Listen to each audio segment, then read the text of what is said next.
আজকে একটা সুন্দর শীতের সবজির রেসিপি নিয়ে চলে আসলাম। এই শীতের সবজিটা যেমন পুষ্টি ও স্বাদে ভরপুর, তেমনি রান্না করতেও খুব সিম্পল। রান্নার জন্য প্রথমেই আমি কিছু মুগ ডাল নিয়ে সেটাকে সুন্দর মতো ভেজে নিয়েছি। অন্যদিকে সবজিগুলো কিউব করে কেটে নিয়েছি। অনেকেই সবজি রান্না করতে গেলে খুব কিচি করে কাটেন। এতে করে সবজির পুষ্টিগুণ নষ্ট হয়ে যায়। বাচ্চারা খেলে তারা ঠিকমতো কোনটার স্বাদ কেমন সেটার টেস্ট বোঝে না। আমি চেষ্টা করি আমার বাচ্চারা যেন ইন্ডিভিজুয়ালি সব সবজি চিনে।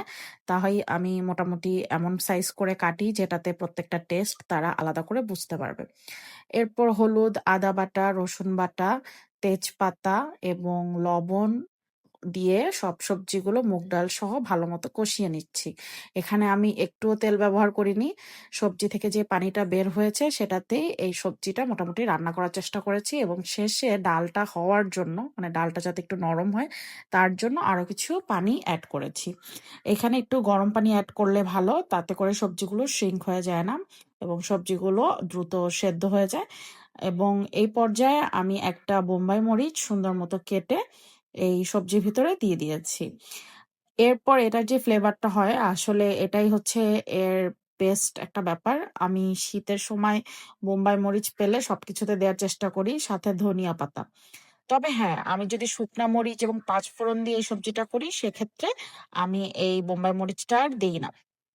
ও হ্যাঁ, আর হচ্ছে এরপর ধনিয়া পাতা কুচি দেওয়ার পর একে একে হচ্ছে ভাজা জিরা গুঁড়া এবং কিছুটা ঘি আমি এতে অ্যাড করি।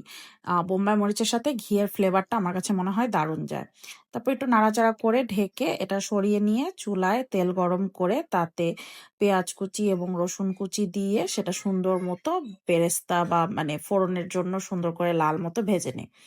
এই সবজিটা খুবই ইজি এবং খেতেও খুব টেস্টি। আপনি ভাতের সাথে, পোলাওর সাথে, পরোটার সাথে, রুটির সাথে সবকিছুর সাথে খেতে পারবেন। খুব ভাল লাগবে এবং ডাল ব্যবহার করাতে এতে আপনার প্রোটিনের পরিমাণও বেড়ে যায় এবং সাথে আপনি যদি ডায়েট করে থাকেন ওজন কমানোর জন্য, আপনি যেহেতু দেখলেন আমি কত অল্প তেলে রান্না করেছি, এটা খুব ভালো। আমি একমাত্র ঘি আর অল্প কিছু তেল ছাড়া সবজিটা খুবই অল্প তেলে রান্না করেছি এবং রান্না করার শেষে এটার চেহারাটা কিছুটা এরকম।